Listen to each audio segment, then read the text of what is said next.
ഓരോരുത്തരെയും അറിയേണ്ടുന്നത് എങ്ങനെയെന്നും ഓരോരുത്തരും ചെയ്യേണ്ടുന്നത് എങ്ങനെയെന്നും ഒക്കെ വ്യക്തമാക്കിയ അമൂല്യമായ ഒരു ഗ്രന്ഥം നമ്മുടെ കയ്യിലുണ്ട്. ആ ഗ്രന്ഥത്തെക്കുറിച്ച് ചിന്തിക്കുന്നതിന് മുമ്പ് നമുക്ക് മറ്റ് ചില കാര്യങ്ങൾ അറിയണം. സനാതനധർമ്മം എന്ന് പറയുന്നത് തന്നെ വലിയ അപകടകരമായ ഒരവസ്ഥയാണ് എന്ന് വിചാരിക്കുന്ന ഒരു സമൂഹത്തിലാണ് നമ്മൾ ജീവിച്ചുകൊണ്ടിരിക്കുന്നത്.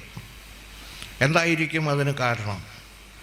അതിന് കാരണം നമ്പൂതിരി മുതൽ നായാടി വരെയുള്ള മുഴുവൻ ആളുകളെയും ഉൾക്കൊള്ളാൻ കഴിയുന്ന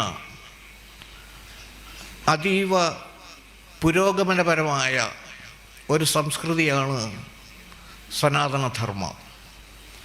അപ്പോൾ ക്രിസ്ത്യാനിയും മുസ്ലിമും പാഴ്സിയും ശിഖനും എല്ലാം വേറെയാണോ എന്നൊരു സംശയമുണ്ടാവാം.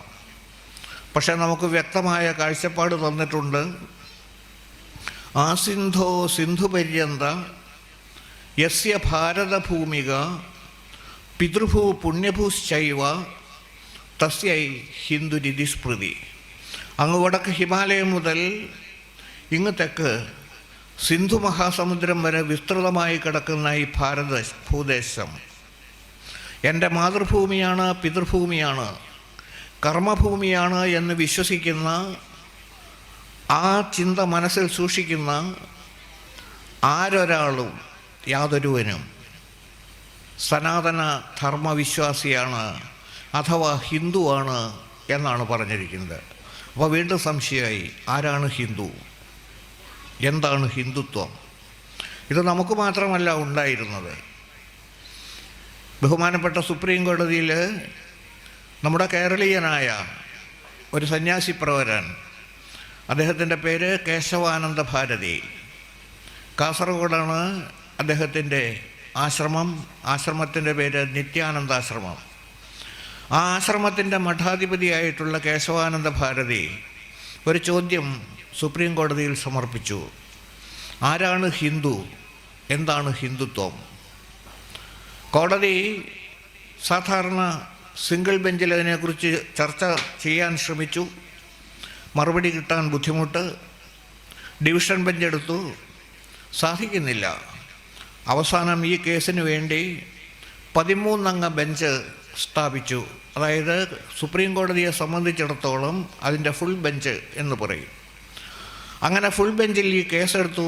കേസിനെ സംബന്ധിച്ചിടത്തോളം വിശദമായ ചർച്ചകൾ നടന്നു. ചർച്ചകളുടെ അവസാനം വിധി വന്നു.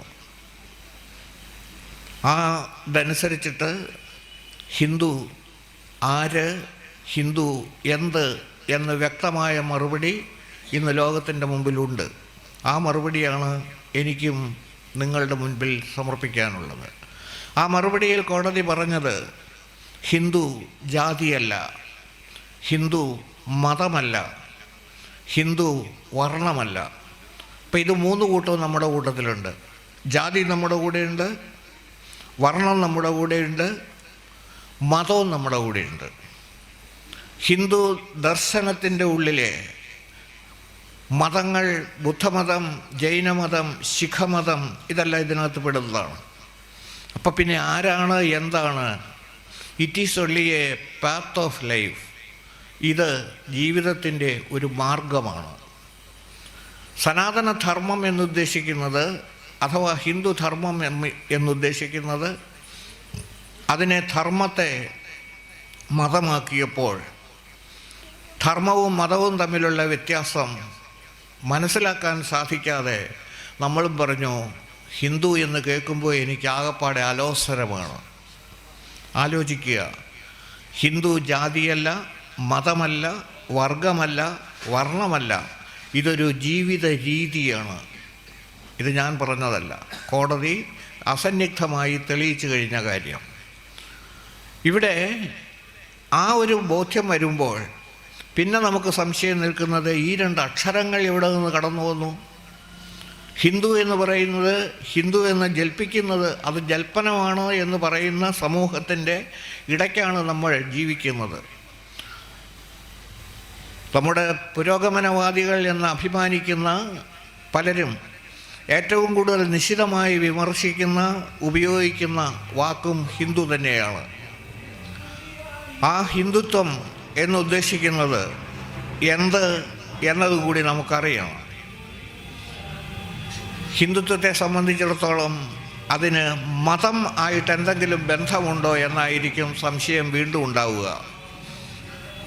അതിന് മതം എന്ന വാക്കിൻ്റെ ഉത്ഭവത്തെക്കുറിച്ചാണ് നമുക്ക് പിന്നീട് അന്വേഷിക്കേണ്ടത്.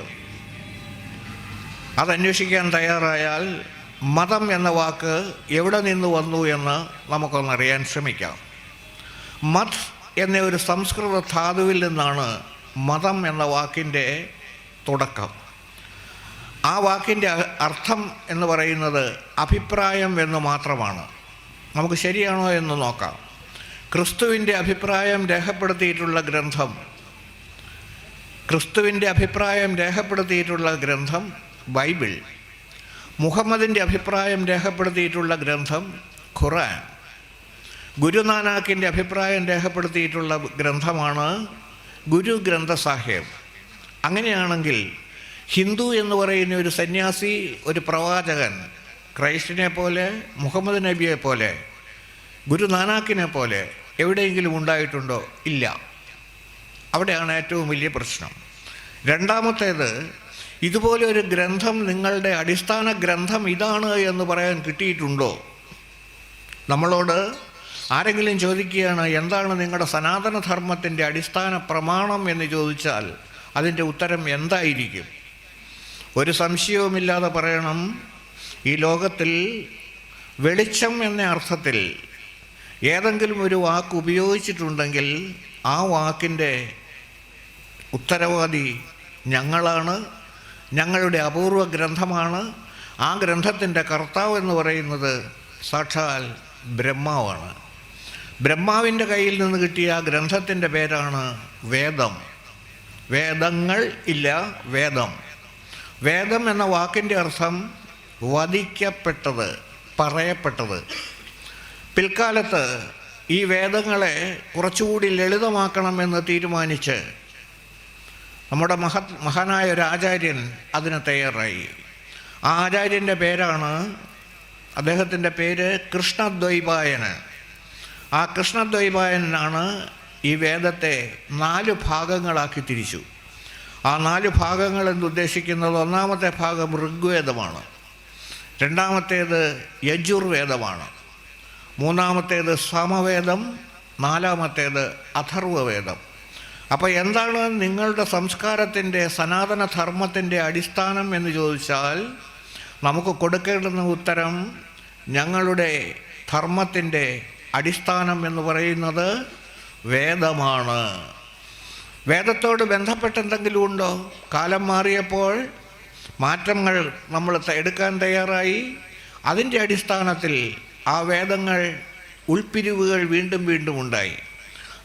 4 വേദങ്ങൾ, 6 ശാസ്ത്രങ്ങൾ, 17 പുരാണങ്ങൾ. ഇതെല്ലാം രചിച്ചത് വ്യാസനാണെന്നാണ് പറയുന്നത്. 17 പുരാണങ്ങൾ രചിച്ചിട്ടും മനസ്സിനൊരു സമാധാനം കിട്ടുന്നില്ല, സുഖം കിട്ടുന്നില്ല. വ്യാസഭഗവാൻ ചിന്തിച്ചു എന്താണിതിന് കാരണം. ആ കാരണത്തിൻ്റെ അവസാനം അദ്ദേഹത്തിന് മനസ്സിലായി, ഈ ലോകത്തെ ഏറ്റവും ശക്തിമാനായ മനുഷ്യൻ അദ്ദേഹമാണ് ഭഗവാൻ ശ്രീകൃഷ്ണൻ. ആ കൃഷ്ണൻ്റെ കഥ മാത്രം ഞാൻ ഇതുവരെ പറഞ്ഞിട്ടില്ല. ബാക്കി എല്ലാ പുരാണങ്ങളും രചിച്ചു. എല്ലാ പുരാണങ്ങളും പബ്ലിക്കായിട്ട് അത് വായിക്കുന്നു, പഠിക്കുന്നു. പക്ഷേ കൃഷ്ണൻ്റെ കഥ എനിക്ക് എഴുതാൻ പറ്റിയില്ല. അതിനെന്താണ് ചെയ്യേണ്ടുന്നത്? രണ്ടാമതൊന്നും ആലോചിച്ചില്ല. അദ്ദേഹം തയ്യാറാക്കിയ അതിമഹത്തായ പുരാണങ്ങളിലെ രാജാവെന്നോ പുരാണങ്ങളിൽ സാക്ഷാൽ കൃഷ്ണ ഭഗവാനെന്നോ നമുക്ക് വ്യക്തമായി ചൂണ്ടിക്കാണിക്കാൻ സാധിക്കുന്ന ആ പുസ്തകത്തിൻ്റെ പേരാണ് ശ്രീമദ് ഭാഗവതം. ഭാഗവതത്തിൻ്റെ മറ്റ് പുരാണങ്ങളുമായിട്ടുള്ള ഏറ്റവും വലിയ വ്യത്യാസം, കൃഷ്ണ ഭഗവാൻ തൻ്റെ ജീവൻ വെടിയുന്ന സമയത്ത് തന്നിലുള്ള ആ ചൈതന്യം പൂർണ്ണമായിട്ടും സമർപ്പിച്ചിട്ടുള്ളത് ഈ പുസ്തകത്തിലേക്കാണ്, ഭാഗവതത്തിലേക്കാണ്. ആ ഭാഗവതം എവിടെ കേട്ടാലും അതിനെ സംബന്ധിച്ചിടത്തോളം വ്യക്തമായിട്ടും ശ്രീകൃഷ്ണൻ്റെ കഥ കേൾക്കുന്നതിന് തുല്യം എന്നതിനേക്കാൾ ഉപരി അത് മോക്ഷദായകമാണ്. ഒരനുഭവം ഞാൻ പറയാം. മാവേലിക്കരയുടെ കാര്യം ഇദ്ദേഹം പറഞ്ഞതുകൊണ്ട് ആ മാവേലിക്കര തന്നെ നടന്നൊരു സംഭവം അവിചാരിതമായിട്ടാണെങ്കിലും ഓർമ്മയിൽ കടന്നു വന്നത് ഞാൻ പറയാം. ഇതുപോലെ ഒരു വലിയ വിളക്ക് കത്തിച്ചു വച്ചിരിക്കുന്നു. അവിടെ ശ്രീകൃഷ്ണസ്വാമി ക്ഷേത്രത്തിൻ്റെ നമ്മൾ കയറി ചെല്ലുമ്പം ഇടതുവശത്ത് ഒരു വലിയ ആൽവൃക്ഷം നിൽപ്പുണ്ട്. സപ്താഹവേദിയിലെ രണ്ടാം ദിവസം എല്ലാവരും നോക്കിയിരിക്കെ ഈ വലിയ ആൽവൃക്ഷത്തിൽ നിന്ന് ഒരു അതിഥി പതുക്കെ ഊർന്നിറങ്ങി നേരെ ഈ ഇതിൻ്റെ മുമ്പിൽ വന്ന് കുറച്ചു നേരം നിശ്ചലനായി കിടന്നിട്ട് ഈ വിളക്കിൻ്റെ സമീപത്ത് ആ വിളക്കിൻ്റെ തകമ്പാളത്തിൻ്റെ താഴെ അവിടെ പതുങ്ങിയിരുന്നു. ഒരു ദിവസം അവിചാരിതമായി വന്നതാണെന്ന് എല്ലാവരും ധരിച്ചു. ഒരു ദിവസം കഴിഞ്ഞു, 2 ദിവസം കഴിഞ്ഞു. 5-ാമത്തെ ദിവസമായപ്പോഴത്തേക്കും അതൊരു അത്ഭുതകരമായ കാഴ്ചയായി. സമാപന ദിവസം, കാലം കൂടിയ ദിവസം, അവഭൃത സ്നാനത്തിന് പോകുമ്പോൾ ആ പോകുന്ന കൂട്ടത്തിൽ അതിനു മുമ്പ് തന്നെ ഇദ്ദേഹം താരമായി മാറി. ഫോട്ടോഗ്രാഫേഴ്സ് പലതും മാതൃഭൂമി മംഗളം ദിനപത്രത്തിൽ ഫോട്ടോ സഹിതം വന്നിരുന്നു. ഓർമ്മിക്കുക, മറ്റാരുമായിരുന്നില്ല. അതിൽ നിന്നും ഇറങ്ങി വന്ന അതിഥി ഏതാണ്ട് 1 മുഴത്തിൽ കൂടുതൽ നീളമുള്ള ഒരു പച്ചില ഓന്തായിരുന്നു. ആ ഓന്ത് വളരെ വ്യക്തമായിട്ടും ഇവിടെ വന്ന് ഈ വിളക്കിൻ്റെ സമീപത്തിരിക്കുകയും ഭാഗവത പുരാണം വായിക്കുന്നത് മുഴുവൻ കേൾക്കുകയും അതോടൊപ്പം ഈ അവഭൃത സ്നാനത്തിന് പോയ ആ ശോഭയാത്രയോടൊപ്പം പോയി ആറ്റിലിറങ്ങി അവിടെ അപ്രത്യക്ഷനാവുകയും ചെയ്തു. ഇതന്ന് മംഗളം വളരെ അത്ഭുതകരമായ ഒരു സംഭവമായിട്ട് എഴുതിയിരുന്നു. പല അനുഭവങ്ങളും നമുക്കുണ്ട് ഇതുപോലെ. എന്തായാലും ഭാഗവതം എന്ന് പറയുന്ന ആ മഹത്തരമായ ഗ്രന്ഥം ഈ 18 പുരാണങ്ങൾ ചമച്ചു തന്ന വ്യാസൻ തന്നു. ഇവിടെ ഓരോന്നിനെയും കുറിച്ച് നമ്മൾ മനസ്സിലാക്കണം. ഇനി 2 അക്ഷരം കടന്നു വന്നത് എങ്ങനെ എന്നുള്ളതാണ് ഏറ്റവും വലിയ വിഷയം. ഹിന്ദു, നമ്മുടെ പൂർവ്വ ബന്ധുക്കളാണ് ഈ ഹിന്ദുസ്ഥാൻ എന്ന് വിളിക്കാൻ കാരണക്കാരായത്. സിന്ധുസ്ഥാൻ ആകേണ്ടിയിരുന്ന നമ്മൾ സിന്ധു നദിയുടെ തീരവാസികൾ എന്ന അർത്ഥത്തിൽ സിന്ധുക്കളാകേണ്ടിയിരുന്ന നമ്മളെ സാ എന്ന അക്ഷരം ഇല്ലാത്തതിൻ്റെ അടിസ്ഥാനത്തിൽ, ഹീബ്രു ഭാഷയിൽ ഇല്ല, അതില്ലാത്തതിൻ്റെ അടിസ്ഥാനത്തിൽ സിന്ധുക്കൾ എന്ന് പറയുന്നതിന് പകരം അവർ ഉച്ചാരണം കൊടുത്തതാണ് ഹിന്ദുക്കൾ. ആ ഹിന്ദു ഇപ്പോഴും പേരുകളുടെ ബാക്കി വെച്ചിട്ട് നോക്കുക. അൽ ഹിന്ദ് എന്ന് പറയുന്ന, ഹിന്ദുസ്ഥാൻ എന്ന് പറയുന്ന പല കമ്പനികളും നമ്മുടെ വിദേശത്തുണ്ട്, ഭാരതത്തിലുണ്ട്. ഏതായാലും സിന്ധുക്കളാകേണ്ടിയിരുന്ന നമ്മളെ അവരാണ് വിളിച്ചത് ഹിന്ദുക്കൾ. അപ്പോൾ സംശയമാകും, നമുക്കങ്ങനെ ഒരു ബന്ധുക്കൾ എവിടെ നിന്നായിരുന്നു? ഇവിടെ ഏറ്റവും വലിയ ജ്യേഷ്ഠൻ്റെയും അനുജൻ്റെയും മക്കൾ തമ്മിലുള്ള ഏറ്റവും വലിയ യുദ്ധത്തിന് കാരണഭൂതമായ ആ ഒരു പുസ്തകം നമ്മുടെ കയ്യിലുണ്ട്. ഭാരതത്തിൻ്റെ ചരിത്രം പറയുന്ന, സനാതനധർമ്മത്തിൻ്റെ ചരിത്രം പറയുന്ന ആ പുസ്തകത്തിൻ്റെ പേര് ശ്രീമദ് ഭാരതം. ഭാരതം എന്ന് പറയുന്ന ഗ്രന്ഥം 2 കുടുംബങ്ങളുടെ കഥയാണ്. ഒന്ന് പാണ്ഡവന്മാരാണ്, മറ്റൊന്ന് കൗരവന്മാരാണ്. കൗരവ യുദ്ധം നടക്കുന്നതിന് മുൻപ് അവരുടെ ചരിത്രം ഒന്ന് പരിശോധിക്കാൻ തയ്യാറായാൽ അവരുടെ അമ്മ, ദുര്യോധനാദികളുടെ അമ്മ എവിടത്തുകാരിയായിരുന്നു എന്ന് ചോദിച്ചാൽ ഗാന്ധാരദേശക്കാരിയായിരുന്നു. എവിടാണ് ഗാന്ധാരദേശം? ഗാന്ധാരദേശം എന്ന് പറയുന്നത് ഇന്നത്തെ അഫ്ഗാനിസ്ഥാനാണ്. ഇന്നാണ് അതിന് അഫ്ഗാനിസ്ഥാൻ എന്ന് പേര് കൊടുത്തിട്ടുള്ളതെങ്കിൽ യഥാർത്ഥത്തിൽ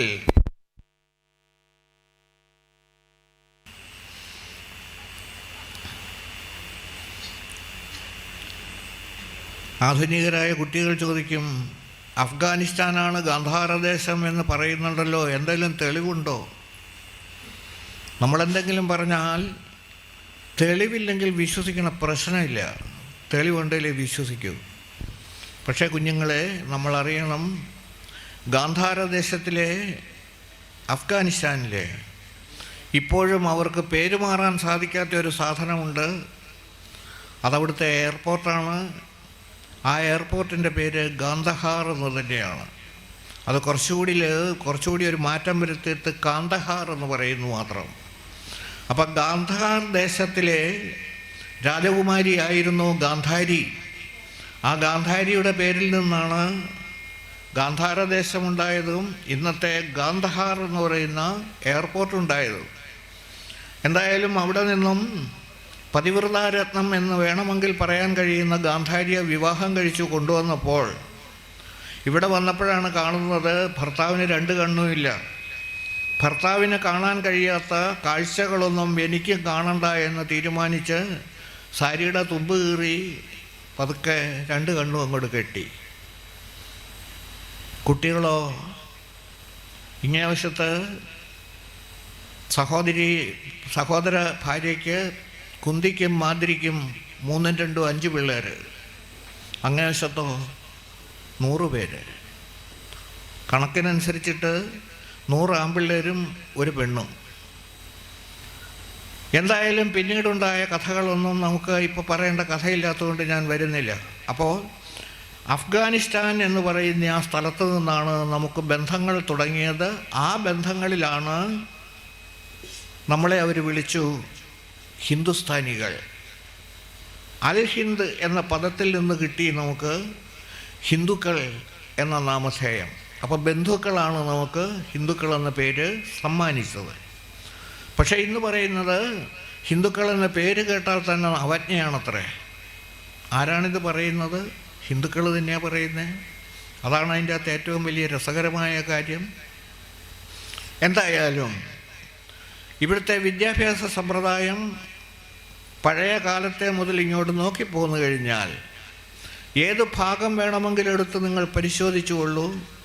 ലോകത്തിന് മുഴുവനും മാതൃകയാക്കി നിർത്താൻ സാധിച്ച, മാതൃകയാക്കി നൽകാൻ സാധിച്ച ഏത് സംസ്കാരമാണ് ഉള്ളതെന്ന് ചോദിച്ചാൽ ഏത് വേണമെങ്കിലും എടുക്കുക. മെഡിക്കൽ വിദ്യാഭ്യാസത്തിൻ്റെ കാര്യത്തിൽ ഓരോന്നും മാറി മാറി നോക്കിക്കൊള്ളുക. അവിടെ നമ്മൾ നോക്കാൻ തയ്യാറായി കഴിഞ്ഞാൽ നമുക്ക് കാണാൻ സാധിക്കുന്നത് നമ്മുടെ സുശ്രുതനെ പോലുള്ള ആയുർവേദ ആചാര്യന്മാരെ നമുക്ക് കണ്ടെത്താം. അങ്ങനല്ല, സാഹിത്യരംഗത്താരാ ഉള്ളത്, നാടകരംഗത്താരാ ഉള്ളത്? ഇതൊക്കെ ചോദിക്കാൻ നമ്മുടെ കയ്യിൽ ആകെയുള്ളത് 500 വർഷത്തെ പഴക്കമുള്ള ഷേക്സ്പിയർ എന്ന് പറയുന്ന ബ്രിട്ടീഷ് സാഹിത്യകാരൻ്റെ പുസ്തകം കയ്യിൽ പിടിച്ചുകൊണ്ടാണ് നമ്മളോട് ചോദിക്കുന്നത്, നിങ്ങളുടെ പഴയ സാഹിത്യകാരന്മാരെ ആരുണ്ട്? ഞങ്ങളുടെ ഈ നാടകമൊന്ന് നോക്ക്, എത്ര മനോഹരമായിട്ട് തയ്യാറാക്കിയിരിക്കുന്നതാണ്. പ്രിയപ്പെട്ടവരെ, നാടക ലോകത്തെ അതികായൻ എന്ന് പറയുന്നത് നമ്മുടെ കൊച്ചു കാളിദാസനാണ്. ആ കാളിദാസൻ്റെ നാടകങ്ങൾ ഇന്നും ലോകം അത്ഭുതത്തോടെ കാണുന്ന മാളവികാഗ്നിമിത്രം, ശാകുന്തളം, അതിനോട് കിടപിടിക്കാൻ ഈ പറഞ്ഞ ഷേക്സ്പിയറിൻ്റെ നാടകങ്ങൾക്ക് സാധിക്കുന്നില്ല. ഓരോ വശവും നിങ്ങളെടുത്ത് പരിശോധിച്ചുകൊള്ളൂ, ഏത് വശം വേണമെങ്കിലും. ഇനി സയൻസിലേക്ക് പോകാം. സയൻസിലേക്ക് പോയാൽ ഏറ്റവും വലിയ കണ്ടുപിടുത്തം എന്ന് പറയുന്നത് ഒരു വസ്തുവിൻ്റെ ഏറ്റവും ചെറിയ അംശം എന്ന നിലയിൽ ആറ്റം, അത് കണ്ടുപിടിച്ചതാര്? നമ്മുടെ കുട്ടികൾ അന്വേഷിച്ച് പോകുന്നത് ബ്രിട്ടീഷുകാരനെയാണ്, അല്ല യൂറോപ്യനാണ്. എന്തിന് യൂറോപ്പിനെ അന്വേഷിച്ച് പോകുന്നു? ഇവിടെ ഒരു സന്യാസിയാണ് അതിൻ്റെ ഉപജ്ഞാതാവ്. അദ്ദേഹത്തിൻ്റെ പേരിൽ നിന്നാണ് അണു എന്ന പദം തന്നെ ഉണ്ടായത്. ആ ആചാര്യൻ്റെ പേരാണ് കണാദൻ. കണാദനാണ് ഒരു വസ്തുവിൻ്റെ ഏറ്റവും ചെറിയ അംശം എന്ന നിലയിൽ അത് ഇത്രയും ചെറുതാണ് എന്ന് ചൂണ്ടിക്കാണിച്ചത്. അദ്ദേഹം കണക്ക് കൂട്ടിയാണ് പറഞ്ഞത്. സാധാരണ കാർപ്പൻറ്റേഴ്സ് എന്ന് പറഞ്ഞാൽ തടി ജോലി ചെയ്യുന്ന ആളുകൾ, ആ കാർപ്പൻറ്റേഴ്സിൻ്റെ കയ്യിൽ ഈ തടി അളക്കാൻ വേണ്ടിയിട്ടും വരയിടാൻ വേണ്ടിയിട്ടുമൊക്കെ നമ്മൾ സാധാരണ സ്കെയിലെന്ന് പറയുന്ന കുറച്ച് നീളമുള്ള ഒരു വസ്തുവുണ്ട്. അതിൻ്റെ പേര് പറയുന്നത് മുഴക്കോൽ എന്നാണ്. മുഴക്കോൽ. ആ ഒരു കോലെന്ന് പറയുന്ന ഈ മുഴക്കോലിന് എത്ര നീളമുണ്ട് എന്ന് ചോദിച്ചാൽ അവരത് നോക്കിയിട്ട് പറയും 24 അങ്കുലമാണ് ഒരു കോൽ. 24 അങ്കുലം ഒരു കോൽ. പക്ഷെ ഒരങ്കുലം എത്ര നമുക്കറിയില്ല. എന്താ കാരണം? ഒരങ്കുലവും നമ്മുടെ ഇപ്പോൾ സാധാരണ കണക്കും അനുസരിച്ചിട്ടുള്ള ബന്ധം നമുക്കറിയില്ല. അതുകൊണ്ട് ഇത് തെറ്റാണെന്ന് നമുക്ക് സമർത്ഥിക്കാനായിട്ട് ശ്രമിക്കും. അത് ശരിയാണെന്ന് തന്നെ സമർത്ഥിക്കണം. 24 അങ്കുലം സമം 72 സെൻറ്റിമീറ്റർ എന്നറിയാമെങ്കിൽ, അതായത് മുഴക്കോലിൻ്റെ നീളം 72 സെൻറ്റിമീറ്റർ എന്നറിയണമെങ്കിൽ നമ്മൾ കണക്ക് കൂട്ടിയെടുക്കാം. 1 സെൻറ്റിമീറ്റർ സമം 3 സെൻറ്റിമീറ്റർ എന്ന് പറയുന്നതാണ് 1 അങ്കുലം. 72 സെൻറ്റിമീറ്റർ സമം 1 മുഴക്കോൽ അഥവാ 1 കോൽ. അതിൻ്റെ നീളം 24 അങ്കുലം. അപ്പോൾ 72ൻ്റെ 24ൽ ഒരു ഭാഗമാണ് 1 മുഴക്കോലിൻ്റെ, അതായത് 1 അങ്കുലം എന്ന് പറയുന്നത്. അപ്പം 3 സെൻറ്റിമീറ്ററാണ് 1 അങ്കുലം എന്നത് നമ്മൾ ബോധ്യപ്പെട്ട് കഴിഞ്ഞാൽ അതിനെ കണാദൻ എങ്ങനെ കണ്ടുപിടിച്ചു എന്നുള്ളത് നോക്കണം.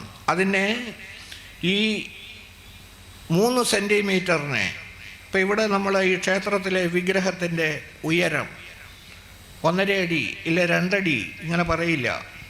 ആ ഉയരം കണക്ക് കൂട്ടുന്നതിന്, അല്ലെങ്കിൽ ആ ക്ഷേത്ര പ്രതിഷ്ഠയുടെ ഉയരം കണക്ക് കൂട്ടുന്നതിന് കണക്ക് കൂട്ടാൻ ഉപയോഗിക്കുന്ന അളവിൻ്റെ പരിമാണത്തിൻ്റെ പേരാണ് ഇത്ര യവം. ചാമ പോലെ, എള്ളുപോലെ, തിന പോലെ ഒരു ധാന്യമാണ് യവം എന്ന് പറയുന്നത്. ആ തരത്തിലുള്ള യവം 8 യവം ഇങ്ങനെ ഒന്നിനൊന്നിനൊന്നിനൊന്ന് ചേർത്ത് വച്ചാൽ ആ കിട്ടുന്ന നീളമാണ് 3 സെൻറ്റിമീറ്റർ. നമുക്കിതിൻ്റെ ഉയരം എത്രയാണെന്ന് അറിയാൻ വേണ്ടിയിട്ടാണ് നോക്കിയത്.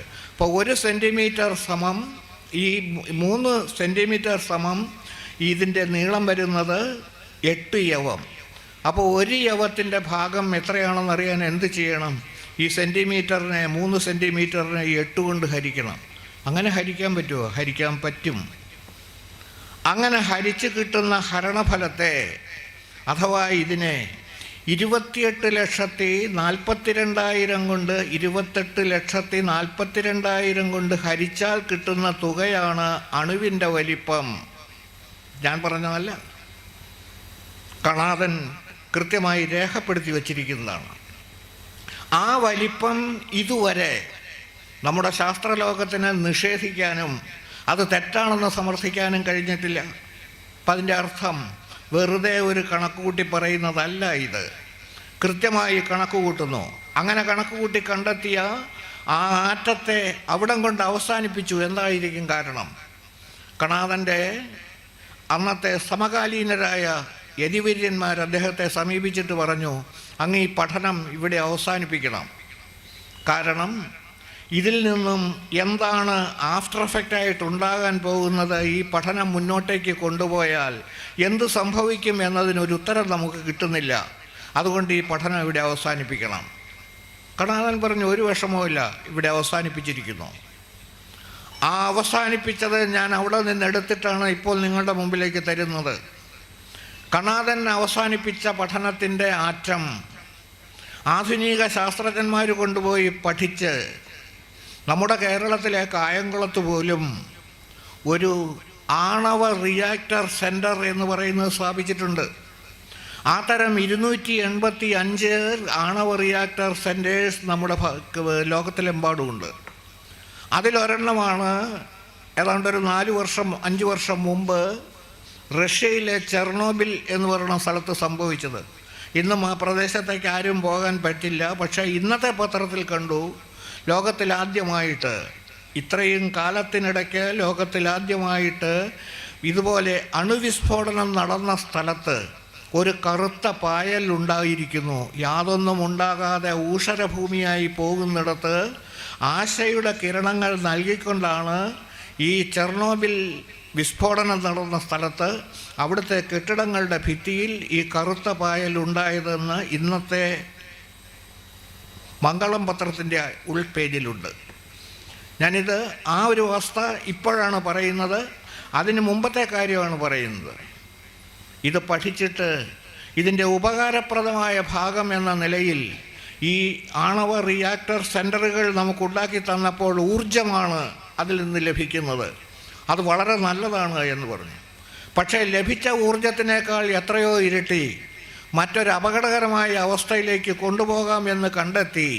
ആ കണ്ടെത്തിയതിൻ്റെ ഫലമായിട്ട് രണ്ടാം ലോകമഹായുദ്ധം അവസാനിപ്പിച്ചത് എങ്ങനെയെന്ന് വിദ്യാഭ്യാസമുള്ള നിങ്ങളോട് ഞാൻ പ്രത്യേകിച്ച് പറയേണ്ടതില്ല. എങ്ങനെ സംഭവിച്ചത്? 1945 ഓഗസ്റ്റ് മാസം 8-ാം തീയതി രാവിലെ 7 മണിക്ക് ജപ്പാനിലെ ഏറ്റവും പ്രശസ്തമായ 2 നഗരങ്ങൾ ഹിരോഷിമ, നാഗസാക്കി, ഈ 2 നഗരങ്ങളിൽ 2 ബോംബുകൾ വർഷിച്ചു. ലോകത്തിലാദ്യമായിട്ട് ആറ്റം ബോംബുകൾ ഉപയോഗിച്ച് മനുഷ്യരാശിയെ ഇല്ലായ്മ ചെയ്തത് അവിടെയാണ്.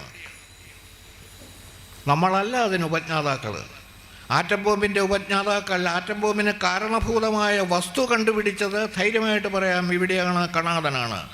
പക്ഷേ ലോകനാശത്തിനുതകുന്നതോ ജീവരാശിയെ നശിപ്പിക്കുന്നതോ ആയ ഒരു കാര്യത്തിനും ഭാരതം ഒരിക്കലും കൂട്ടുനിന്നിട്ടില്ല, നിൽക്കുകയുമില്ല. അപ്പോൾ നിങ്ങളുടെ കയ്യിൽ ആറ്റം ബോംബില്ലേ എന്നൊരു ചോദ്യം വിമർശിക്കാൻ വേണ്ടിയിട്ട് ചോദിക്കാം. ഉണ്ട്. നമ്മുടെ ശത്രുക്കളുടെ കയ്യിൽ ഇതുണ്ട് എങ്കിൽ നമ്മളത് കരുതിയിരിക്കും. അതിന് മറ്റൊരു കാര്യത്തിനും വേണ്ടിയല്ല, നമ്മുടെ ആളുകളുടെ തലയിലിടാനല്ല, ശത്രുക്കളെ നിലയ്ക്ക് നിർത്താൻ ഇത് സൂക്ഷിച്ചിരിക്കും. അത് വേറെ കാര്യം. അപ്പോൾ നമ്മുടെ പൂർവികരായ ആചാര്യന്മാർ എന്ന് പറയുന്നത് അവരാരായിരുന്നാലും, നിങ്ങൾക്ക് ചരിത്രം എത്ര കൃത്യമായി പരിശോധിച്ചാലും ഒരു കാരണവശാലും ഭാരതത്തിലെ ഒരു രാജാക്കന്മാരും പരസ്പരം മത്സരിച്ചിട്ടുണ്ടാവാം, പരസ്പരം ആക്രമിച്ചിട്ടുണ്ടാവാം. പക്ഷേ ഭാരതത്തിന് പുറത്തേക്ക് പോയിട്ട് ഒരു രാജ്യത്തെയും ഇന്നത്തെ പോലെ ആക്രമിക്കാൻ തയ്യാറായിട്ടുമില്ല. ഇവിടെ ലോകം ഒരു കുടുംബമാണ് എന്നാണ് നമ്മൾ കണ്ടെത്തിയിരുന്നത്. ആ ലോകം ഒരു കുടുംബം എന്ന സങ്കല്പത്തിലാണ് മുന്നോട്ട് പോയിക്കൊണ്ടിരുന്നത്. അതുകൊണ്ട് തന്നെയാണ് ഇവിടുത്തെ പല മതങ്ങളും ഇവിടെ നിന്നും പോയത്. ഇവിടെ നമ്മുടെ ഗ്രന്ഥങ്ങൾ എന്ത് ഞാൻ ചൂണ്ടിക്കാണിച്ചത് വേദങ്ങളും ഇതിഹാസങ്ങളുമാണെങ്കിൽ ഓരോ മതങ്ങളെയും എടുത്ത് പരിശോധിച്ചുള്ളൂ. ആ മതങ്ങൾക്ക് ഓരോന്നിനും ഓരോ കൃത്യമായ സ്ഥാപകന്മാരുണ്ട് എന്ന് മനസ്സിലാക്കുക ഒന്നാമത്തെ കാര്യം. ഏത് മതം വേണമെങ്കിലും എടുത്ത് പരിശോധിക്കുക. ഇപ്പോൾ സിഖ് മതം ഇവിടെ ഉണ്ടായതാണ്. ആ സിഖ് മതത്തിൻ്റെ സ്ഥാപകൻ്റെ പേരാണ് ഞാൻ പറഞ്ഞത്, ഗുരുനാനാക്ക്. അദ്ദേഹം വ്യക്തമായിട്ട് അതിൽ പറയുന്നുണ്ട്, ഗുരുഗ്രന്ഥ സാഹിബ് എന്ന് പറയുന്ന സിഖ് മതത്തിൻ്റെ ആധികാരിക ഗ്രന്ഥത്തിൽ അദ്ദേഹം പറയുന്നുണ്ട്, ഇസ്ലാം മതത്തിൻ്റെ ഉള്ളിലെ നല്ല ഭാഗങ്ങളും ഹിന്ദു സംസ്കൃതിയുടെ ഉള്ളിലെ സനാതന ധർമ്മത്തിലെ നല്ല ഭാഗങ്ങളും കൂട്ടിച്ചേർത്താണ് ഞാൻ ഈ ഗ്രന്ഥം രചിച്ചിട്ടുള്ളത്, ഗുരുഗ്രന്ഥ സാഹിബ്. ഇവിടെ മറ്റൊരു ആചാര്യനാണ് 2000 വർഷത്തോളം പഴക്കമുള്ള ജീസസ് ക്രൈസ്റ്റ്. അദ്ദേഹത്തിൻ്റെ അഭിപ്രായങ്ങൾ ക്രോഡീകരിച്ചിട്ട് പിൽക്കാലത്ത് ലോകത്തിന് 700 വർഷത്തിന് ശേഷം എന്ന് പറയുന്നു, അതൊന്നും ഞാൻ കാര്യമാക്കുന്നില്ല. എന്തായാലും അദ്ദേഹത്തിൻ്റെ അഭിപ്രായങ്ങൾ ക്രോഡീകരിച്ചിട്ടുള്ള ഗ്രന്ഥമാണ് ബൈബിൾ. ആ ബൈബിളിന് അത് എഴുതാൻ കൂട്ടുനിന്ന അല്ലെങ്കിൽ സഹായിയായി വർത്തിച്ചയാളാണ് ഗബ്രിയേൽ മാലാഖ. ഗബ്രിയേൽ മാലാഖയുടെ സഹായത്തോടു കൂടിയാണ് ഇത് തയ്യാറാക്കിയത്. പിന്നത്തേത് നമുക്ക് അപ്പോൾ ഒരു സഹായി ഉണ്ടെന്നുള്ളത് ബോധ്യപ്പെടുക. രണ്ടാമത്തെ മതഗ്രന്ഥം എന്ന് പറയാൻ സാധിക്കുന്നത് ഖുറാനാണ്. ഖുറാൻ്റെ കർത്താവിനെ കുറിച്ചറിയാം, അത് മുഹമ്മദ് നബിയാണ്. മുഹമ്മദ് നബിയെ സഹായിച്ച ആളുടെ പേരാണ് ഇപ്പുറത്ത് ഗബ്രിയേൽ മാലാഖ, ഇവിടെ ജബ്രീൽ മാലാഖ. ഈ ജബ്രീൽ മാലാഖയും മുഹമ്മദുമായി ബന്ധപ്പെട്ടുകൊണ്ട് തയ്യാറാക്കിയ ഈ ഗ്രന്ഥത്തിൽ 6666 സൂക്തങ്ങളാണുള്ളത്. ആ 6666 സൂക്തങ്ങളെ മറിച്ചും തിരിച്ചും ഈ ഗ്രന്ഥം. മനസ്സിലാക്കുക. ഇതിനി കുറച്ചുകൂടി അപ്പുറത്തേക്ക് കടന്നാൽ ഇതെല്ലാം വേണമെങ്കിൽ സെമിറ്റിക് പീരീഡിൻ്റെ ഇപ്പുറത്ത് എന്ന് പറയുക, ക്രിസ്തുവിന് ശേഷം. ഒരെണ്ണത്തിന് 2032 എന്ന് പറയുമ്പം വേണം, കൃത്യമായി കണക്ക് പറയണമെങ്കിൽ 2064 എന്ന് പറഞ്ഞോളൂ. ഒരെണ്ണത്തിന് 1500 തികയാനേ പോകുന്നുള്ളൂ.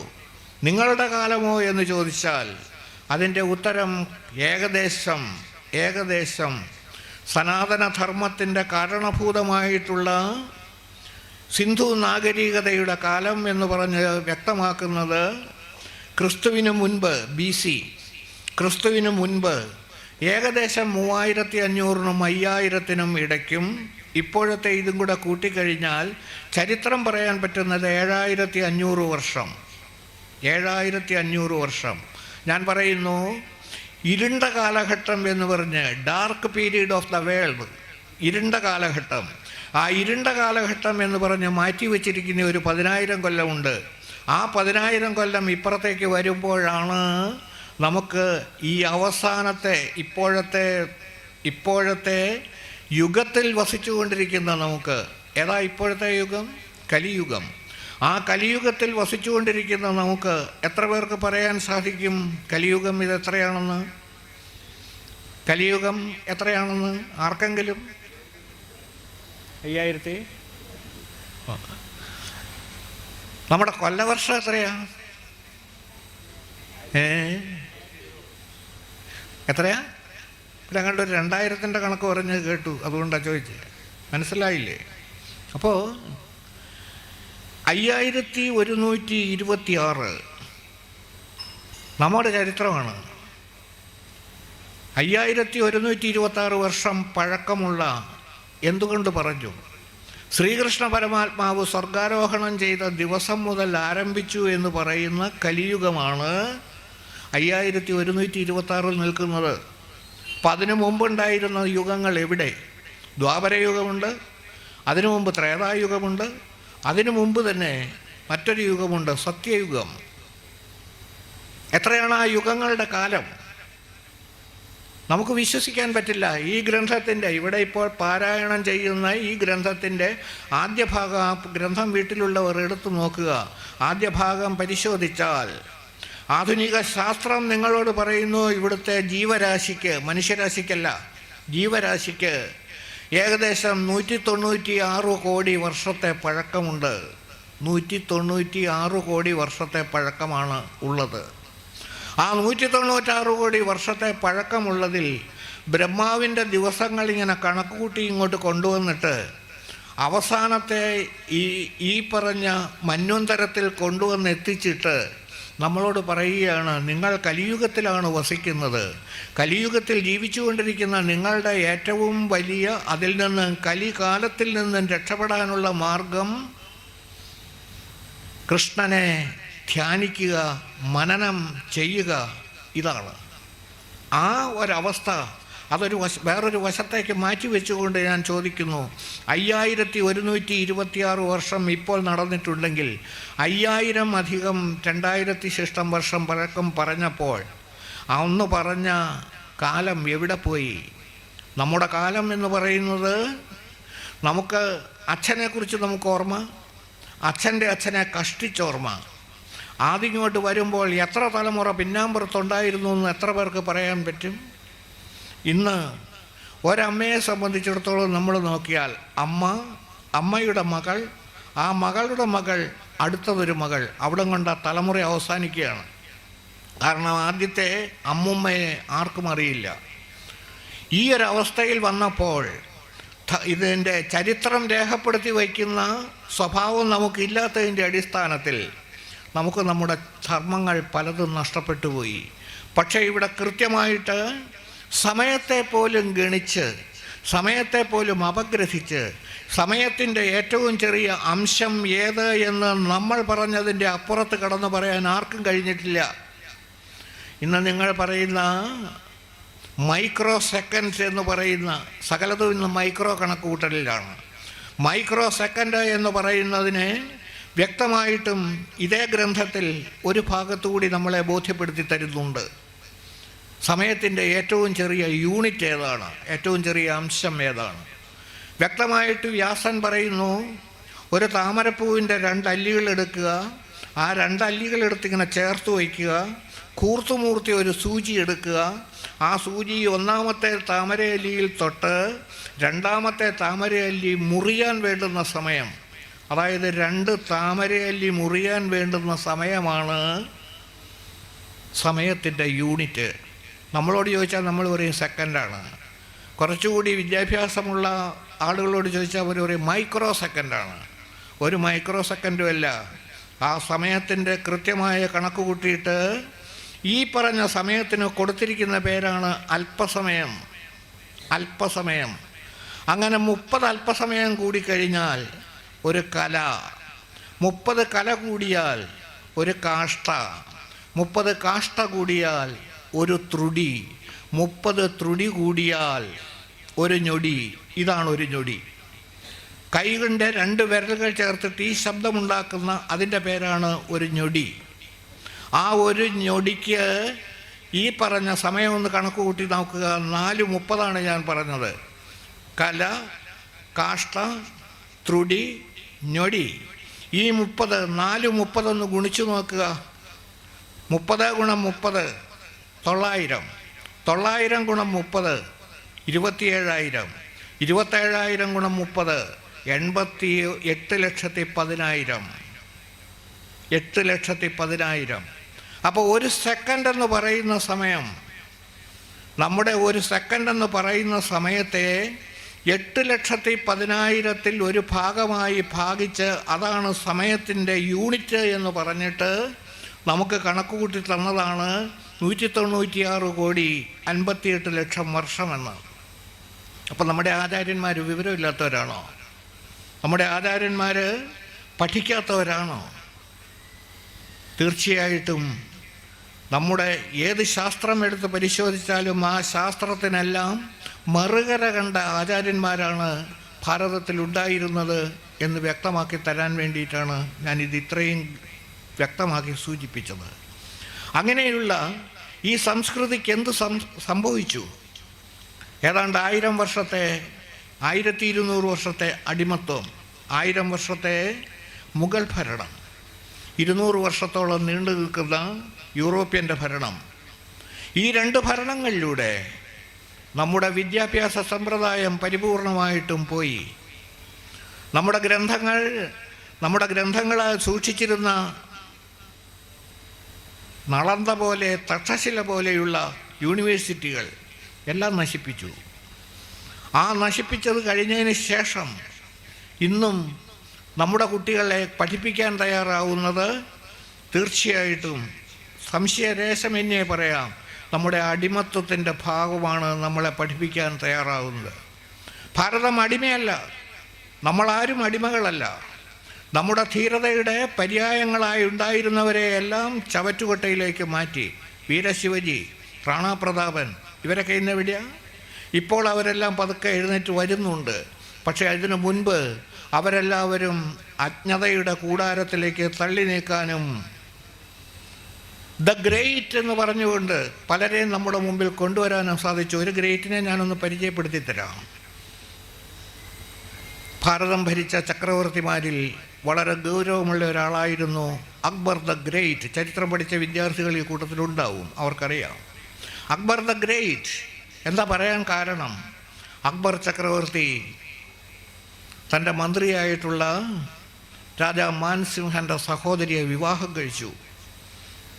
രാജാ മാൻസിംഹൻ്റെ സഹോദരിയെ വിവാഹം കഴിച്ചു. മാത്രമല്ല അദ്ദേഹം വീണ്ടും മറ്റൊരു ഗ്രേറ്റ്നെസ് കൂടി കാണിച്ചു. 25,000 പട്ടാളക്കാർക്ക് 25,000 ഹിന്ദു പെൺകുട്ടികളെ വിവാഹം കഴിപ്പിച്ചു കൊടുത്തു. ഇത് ഞാൻ പറയുന്നതല്ല, ചരിത്രത്തിൽ എവിടെങ്കിലും ഇത് കാണിക്കാൻ തയ്യാറായ അക്ബർ ദ ഗ്രേറ്റ് എന്ന് പറയാൻ ഒരൊറ്റ മുസ്ലിം പെൺകുട്ടിയെ ഒരു ഹിന്ദുവിന് വിവാഹം കഴിച്ചു കൊടുത്തിരുന്നു എന്ന് ചരിത്രത്തിൽ എവിടെങ്കിലും എഴുതിയിട്ടുണ്ടായിരുന്നെങ്കിൽ നിങ്ങൾ കൊടുത്ത ബിരുദം അക്ബർ ദ ഗ്രേറ്റ് സമ്മതിക്കാമായിരുന്നു. ഇപ്പോൾ അത് സമ്മതിക്കാൻ നിവൃത്തിയില്ല.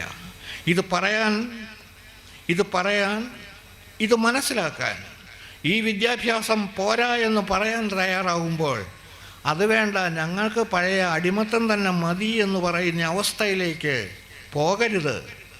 ഇന്ന് നമ്മൾ അതാണ് ചെയ്തുകൊണ്ടിരിക്കുന്നത്. അവിടെയാണ് നമുക്ക് മനസ്സിലാകാത്തത്. നമ്മുടെ കുട്ടികൾ സങ്കടത്തോടു കൂടി പറയുകയാണ്, നിങ്ങളുടെ കയ്യിലുള്ളിടത്തോളം ജീവിതത്തിന് ഉപകാരപ്രദമായിട്ടുള്ള വ്രതങ്ങളോ അനുഷ്ഠാനങ്ങളോ വിശ്വാസങ്ങളോ മറ്റൊരിടത്തുമില്ല. പക്ഷേ യൗവനയുക്തികളായ നമ്മുടെ കുട്ടികൾ 12ലും അല്ലെങ്കിൽ കോളേജ് വിദ്യാഭ്യാസത്തിനും പോകുന്നവർ എൻ്റെ കൂട്ടത്തിലുള്ള ഒരു വ്രതത്തിലാണ്, ഞാനും വ്രതത്തിലാണ്. വ്രതം എന്നല്ല പറയുന്നത്, നോയമ്പിലാണ്. വടക്കോട്ടയെന്ന് നോക്കണം, പല വീടുകളിലും എങ്ങനെ കടന്നു വരുന്നു ഇത്. നമ്മുടെ കയ്യിലുണ്ടായിരുന്നത് എന്ത്? നിങ്ങളുടെ കയ്യിലുണ്ടായിരുന്നു ഈ പുസ്തകത്തിലെ 2 പ്രധാന ഭാഗങ്ങൾ. തുടക്കത്തിലേ പറഞ്ഞു, അംബരീഷൻ്റെ ചരിത്രം നിങ്ങൾ പഠിച്ചിട്ടുണ്ടാവും, വായിച്ച് കേട്ടിട്ടുണ്ടാവും. ഏകാദശിയുടെ മഹത്തായ പാരമ്പര്യം എന്ത് എന്ന് ബോധ്യപ്പെടുത്തി ഹരിവാസരം ഉള്ള സമയത്ത് തന്നെ പാരണ വീഴണം എന്ന് മനസ്സിലാക്കിക്കൊണ്ട് താൻ ശപിക്കപ്പെട്ടേക്കാം ദുർവാസാവിനാൽ എന്ന് തോന്നിയിട്ട് പോലും ആ വ്രതത്തിൽ നിന്ന് പിന്നോട്ട് മാറാതെ അംബരീഷൻ പോയി. ആ അംബരീഷനായിരിക്കണം നമുക്ക് വിശ്വാസമൂർത്തി, നമ്മുടെ ആചാരങ്ങൾ. 24 ഏകാദശിയുണ്ട് ഒരു വർഷത്തിൽ. 12 ഏകാദശി നോറ്റാൽ മതി എന്ന് കാർന്നവന്മാർ പറഞ്ഞു. വെളുത്ത പക്ഷത്തിലെ ഏകാദശി മതി. എത്ര പേര് നോക്കണവരുണ്ട്? സ്വർഗവാതിൽ ഏകാദശി എല്ലാവരും നോക്കും. എൻ്റെ ഇവിടെ നിന്ന് അവിടെ ചെല്ലുമ്പോൾ സ്വർഗത്തിൽ പോകണം. അങ്ങനെ പോയാൽ വഴി കിട്ടില്ല. കൃഷ്ണനുമായി ബന്ധമുള്ളത് ഏകാദശി, ശ്രീപരമേശ്വരനുമായി ബന്ധമുള്ളത് പ്രദോഷം, അമ്മമാർക്ക് ഏറ്റവും ഇഷ്ടപ്പെട്ട ഷഷ്ഠി. എവിടെ ഇതെല്ലാം നമ്മുടെ കയ്യിലുണ്ടായിരുന്നില്ലേ? ഇതെല്ലാം പുരാതന ഭാരതം തിരിച്ചു കൊണ്ടുവന്നിരുന്നതല്ലേ? ഇത് നമ്മുടെ കയ്യിൽ നിന്ന് പോയില്ലേ? ഇന്ന് ആയുർവേദ ഭക്ഷണം കഴിക്കാൻ എത്ര പേര് തയ്യാറുണ്ട്? സ്വന്തം വീട്ടിൽ ഭക്ഷണം പാകം ചെയ്ത് കഴിക്കാൻ എത്ര പേര് തയ്യാറുണ്ട്? ഇന്ന് നമ്മൾ ആധുനിക യുഗത്തിലാണ്. ബുർക്കാൻ കടകളിലെ പോലെ കുണുപോലെ ഉയർന്നു പൊങ്ങുന്ന കടകളിൽ 8 മണി കഴിയുമ്പോൾ കുട്ടികളെയും പറക്കി ഭാര്യയും ഭർത്താവും പോയി വണ്ടി കൊണ്ട് നിർത്തിയിട്ട് തട്ടുദോശ തിന്നുന്ന സംസ്കാരത്തിലേക്ക് നമ്മൾ പോയെങ്കിൽ ഭാരതത്തെയാണോ കുറ്റം പറയണ്ടേ? നമ്മുടെ സംസ്കാരത്തെയാണോ കുറ്റം പറയണ്ടേ? നമ്മൾ അന്ധമായ അനുകരണ ഭ്രാന്തിലാണ്. ഇതിനാണ് മാറ്റമുണ്ടാവേണ്ടത്. ആ മാറ്റമുണ്ടാവണമെങ്കിൽ ഇതുപോലെയുള്ള ഗ്രന്ഥങ്ങൾ പഠിക്കണം, ഇതുപോലെയുള്ള ഗ്രന്ഥങ്ങൾ വായിക്കണം. നമ്മുടെ ക്ഷേത്രങ്ങൾ നമ്മുടെ സമീപത്ത് എത്രയുണ്ട്? എത്ര പേര് പോകുന്നുണ്ട്? തീർച്ചയായിട്ടും ചെയ്യാൻ കഴിയുന്ന ഏറ്റവും വലിയ കാര്യം ഈ കാലഘട്ടം ഇത് ശബരിമലയുമായി ബന്ധപ്പെട്ടതാണ്. ശബരിമലയുമായി ബന്ധപ്പെട്ട ഈ കാലഘട്ടത്തിലെ ഏറ്റവും പ്രധാനപ്പെട്ടത് 41 വരെയുള്ള മറ്റന്നാളാണ് 41, നാളെ 25, മറ്റന്നാൾ 26. 26 ഈ കാലഘട്ടം അവസാനിക്കും. ഏറ്റവും ചുരുങ്ങിയത് ആ 41 ദിവസമെങ്കിലും നമ്മുടെ വീട്ടിൽ മത്സ്യവും മാംസവും ഇല്ലാതെ ഭക്ഷണം കഴിക്കില്ല എന്ന് വിചാരിക്കുന്നവർ, അവർക്ക് വേണ്ടിയാണ് ഞാൻ പറയുന്നത്. ഈ 41 ദിവസമെങ്കിലും നമ്മൾ ഒരു കാരണവശാലും മത്സ്യം, മാംസം, അണ്ഡം ഇവ 3 കഴിക്കില്ല. തീരുമാനിച്ചുകൂടെ? അപ്പം നമ്മുടെ കയ്യിൽ വ്രതത്തിൻ്റെ മഹത്തായ ഒരു പാരമ്പര്യത്തിൻ്റെ ഒരു കണ്ണി വന്ന് കിട്ടി. ഇതിനു മുൻപ് ചെയ്യാമായിരുന്നു. 10 ദിവസം നമ്മുടെ കുട്ടികളെ, സ്കൂളിൽ പഠിക്കുന്ന, കോളേജിൽ പഠിക്കുന്ന, കിൻഡർ ഗാർഡനിൽ പോകുന്ന കുട്ടികളെ, ആ കുട്ടികൾക്ക് വേണ്ടി 10 ദിവസം നമുക്കവരെ രാവിലെ കുളിപ്പിച്ചതിന് ശേഷം മാത്രമേ ഭക്ഷണം കഴിക്കൂ എന്ന് തീരുമാനിക്കാമായിരുന്നു. കന്നിമാസത്തിൽ പ്രഥമ മുതൽ വിജയദശമി വരെയുള്ള കാലഘട്ടം കൊണ്ടു നടക്കുന്നത് കുട്ടികളെ എഴുത്തിനിരുത്താൻ കൊണ്ടുപോവുക. Only sitting for writing. അതാണോ ശരി? വിദ്യാരംഭം കുറിക്കാൻ എന്ന് പറയാനുള്ള ആ ഒരു മനസ്സുപോലും നിർഭാഗ്യവശാൽ നമുക്ക് നഷ്ടപ്പെട്ടിരിക്കുന്നു. വിദ്യാരംഭം കുറിക്കുക. ഇന്ന് നോക്കൂ, കാലമെല്ലാം മാറി, കാലത്തെ മാറ്റി. സകല പത്രങ്ങളും, കോട്ടയത്തെ പത്രങ്ങളെല്ലാം കുട്ടികളെ എഴുത്തിനിരുത്തുവാണ്. എന്തേ? ഇതിനൊരു കാലമില്ലേ? കാലം വേണം. ആ കാലത്തെക്കുറിച്ചാണ് ഈ പറഞ്ഞ കന്നിമാസത്തിലെ പൂജയെടുപ്പിനും പൂജയെടുപ്പിനുമുള്ള കാലത്തിൻ്റെ ബാക്കിയാണ് പ്രഥമ മുതൽ ദശമി വരെയുള്ള ദിവസം. ആ ദശമിയുടെ അന്ന് കുട്ടികളെ എഴുത്തിനിരുത്തിയാൽ എന്നതിനേക്കാൾ ഉപരി അവർക്ക് വിദ്യാരംഭം കുറിച്ചാൽ, ഏതെങ്കിലും മഹത്തായ ഒരു പാരമ്പര്യത്തിന് തുടക്കം കുറിച്ചാൽ ഒരു സംശയവും വേണ്ട, അത് എക്കാലത്തും നിലനിൽക്കുന്നതാണ്. ഒന്നാമത്തേത് ഞാൻ പറയാം. മന്നത്ത് പത്മനാഭപിള്ളയും 13 പേരും കൂടി 14 പേർ ഇതുപോലൊരു വിജയദശമി ദിവസം ആരംഭിച്ചതാണ് നായർ സർവീസ് സൊസൈറ്റി. അന്ന് നായർ പ്രത്യജന സംഘമായിരുന്നു. അത് പിന്നീട് നായർ സർവീസ് സൊസൈറ്റിയായി. അതിൻ്റെ തുടക്കം അറിയുന്ന, അതിൻ്റെ ചരിത്രം പഠിച്ചിട്ടുള്ളവരുണ്ടെങ്കിൽ നോക്കിക്കോളൂ. വിജയദശമി ദിവസം തുടങ്ങിയതാണ്, ഇപ്പോഴും അഭംഗുരം തുടരുന്നു. ലോകം അത്ഭുതത്തോടുകൂടി നോക്കിക്കാണുന്ന, മെമ്പർഷിപ്പില്ലാത്ത, മാസവരിയില്ലാത്ത, ഒരു പിരിവുമില്ലാത്ത, നമുക്കിഷ്ടമുണ്ടെങ്കിൽ കൊടുക്കാം, കൊടുക്കാതിരിക്കാം, ഒരു വിരോധമില്ല. അങ്ങനെ ഒരു സംഘടനയ്ക്ക് ലോകം അത്ഭുതത്തോടെ നോക്കിക്കാണുന്ന ഒരു സ്ഥാപകനുണ്ട്. അദ്ദേഹത്തിൻ്റെ പേരാണ് ഡോക്ടർ കേശവ് ബലിറാം ഹെഗ്ഡ്വാർ. അദ്ദേഹം സ്ഥാപിച്ച പ്രസ്ഥാനം 100ാമത് വർഷം 2025 തുടങ്ങുകയാണ്. എന്താണിതിന് മനസ്സിലാക്കേണ്ടത്? അതും തുടങ്ങിയത് ഈ ദിവസമാണ്. ഈ ദിവസത്തിൻ്റെ പ്രത്യേകത ഇന്ത്യ മുഴുവനുമാണ്, ഭാരതം മുഴുവനുമാണ് വ്യാപരിച്ചിരിക്കുന്നത്. നമ്മൾ അറിയണം. അപ്പം ആ തരത്തിൽ നോക്കുമ്പോൾ നമ്മളെ സംബന്ധിച്ചിടത്തോളം നമ്മുടെ മഹത്തായ പാരമ്പര്യവും മഹത്തായ രാഷ്ട്രവും, അതിനെക്കുറിച്ച് ഇനി ഒരിക്കലും നമ്മുടെ ഉള്ളിൽ അല്പം പോലും അവജ്ഞ ഉണ്ടാകാൻ പാടില്ല. നമ്മുടെ ഉള്ളിൽ അഭിമാനത്തിൻ്റെ നിമിഷങ്ങളാണ് ഉണ്ടാവേണ്ടുന്നത്. ഇത് വ്യക്തമായിട്ട് അറിയണമെങ്കിൽ നമുക്ക് മനസ്സിലാവില്ല. വിദേശ രാജ്യങ്ങളിൽ പോയിട്ട് തിരിച്ചു വരുന്ന, പ്രത്യേകിച്ച് ഗൾഫ് കൺട്രികളിൽ പോയിട്ട് തിരിച്ചു വരുന്ന ആളുകളോടൊന്ന് ചോദിക്കുക, ഭാരതത്തെക്കുറിച്ച് എന്താണ് അഭിപ്രായമെന്ന് അവർ പറയും. അവിടെ ഭാരതീയൻ എന്ന് പറഞ്ഞാൽ നേരത്തെ ഒരു ചപ്പരാസി എന്ന് പറഞ്ഞ് തള്ളിക്കളഞ്ഞിരുന്ന ഭാഗത്തു നിന്ന് മാറിയിട്ട് ഭാരതീയൻ എന്ന് പറഞ്ഞാൽ അഭിമാനത്തിൻ്റെ, അതിലേറെ അംഗീകാരത്തിൻ്റെ ഒരു മുഖമായിട്ട് ലോകം തിരഞ്ഞെടുത്തിരിക്കുന്നത് ഭാരതത്തെയാണ്. ഒരു സംശയവും വേണ്ട.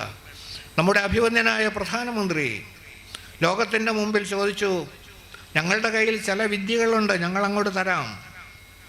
ആ തന്നതിലൊന്നായിരുന്നു യോഗ.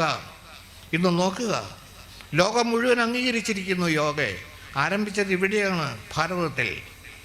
ഇവിടെയുള്ള ക്ഷേത്രങ്ങൾ ഒരിക്കൽ പോലും ഉണ്ടാകുമെന്ന് പ്രതീക്ഷിക്കാത്ത സ്ഥലത്ത് അബുദാബിയിൽ നമ്മുടെ ക്ഷേത്രം ഉണ്ടായിരിക്കുന്നു. അവരാണ് കൊടുത്തത് സ്ഥലം. 50 ബീക്ക സ്ഥലം കൊടുത്തത് മാത്രമല്ല, 50 ലക്ഷം അവരുടെ രൂപയും കൂടി, അതായത് ദീർഘവും കൂടി കൊടുത്തിരിക്കുന്നു. അപ്പോൾ ഇത് അംഗീകാരമാണ്. ഈ അംഗീകാരം കിട്ടുന്നത് നരേന്ദ്രമോദി എന്ന് പറയുന്ന വ്യക്തിക്കല്ല, ഇത് ഭാരതാംബയ്ക്ക് കിട്ടുന്ന അംഗീകാരമാണ്. ആ ഭാരതാംബയ്ക്കുള്ള അംഗീകാരമാണ് നമുക്കറിയേണ്ടുന്നത്. അത് സനാതന ധർമ്മത്തിന് വേണ്ടിയുള്ളതാണ്. ഇത് ഉള്ളിലൊന്ന് സൂക്ഷിക്കുക. ആ ഉള്ളിൽ സൂക്ഷിക്കുന്ന ആ ചിന്ത തീർച്ചയായിട്ടും ഈ മഹത്തായ പാരമ്പര്യത്തെയും മഹത്തായ സംസ്കൃതിയെയും, സംശയമൊന്നും വേണ്ട. ഞാനൊരു 35 വർഷം മുമ്പ് പ്രഭാഷണം നടത്തുമ്പോൾ ഈ സ്വപ്നങ്ങൾ പറയുമായിരുന്നു. കാണാൻ വ്യതിയുണ്ടാകുമെന്ന് വിശ്വാസം എനിക്കില്ല.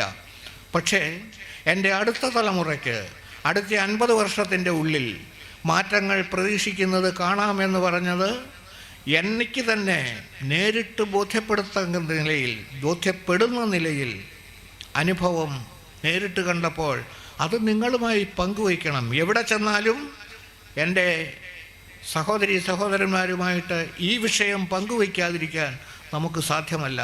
നമ്മുടെ രാഷ്ട്രം ഇന്ന് ചിരഞ്ജീവി എന്നതിനേക്കാൾ ഉപരി ഇന്ന് ലോകത്തിന് മുഴുവനും നടുനായകത്വം വഹിക്കാൻ തയ്യാറാണ്. ഒരു സംശയവും വേണ്ട. ഇന്നത്തെ യുവതലമുറയ്ക്ക് അത് മനസ്സിലാവും. ആ മനസ്സിലാകാനായി നമ്മുടെ വിശ്വാസ പ്രമാണങ്ങളുടെ അടിസ്ഥാനത്തിലുള്ള സകല ചൈതന്യങ്ങളുടെയും പൂർണ്ണമായിട്ടുള്ള ഒരു അനുഗ്രഹം എല്ലാവർക്കും ലഭിക്കുവാൻ, പ്രത്യേകിച്ച് സാക്ഷാൽ കൃഷ്ണഭഗവാന്റെ അനുഗ്രഹം എല്ലാവർക്കും പ്രാർത്ഥിച്ചുകൊണ്ട് ഞാനിവിടെ പൂർത്തിയാക്കുകയാണ്. എൻ്റെ വാക്കുകൾ ശരിയായ രീതിയിൽ തന്നെ അപഗ്രഥിക്കണം.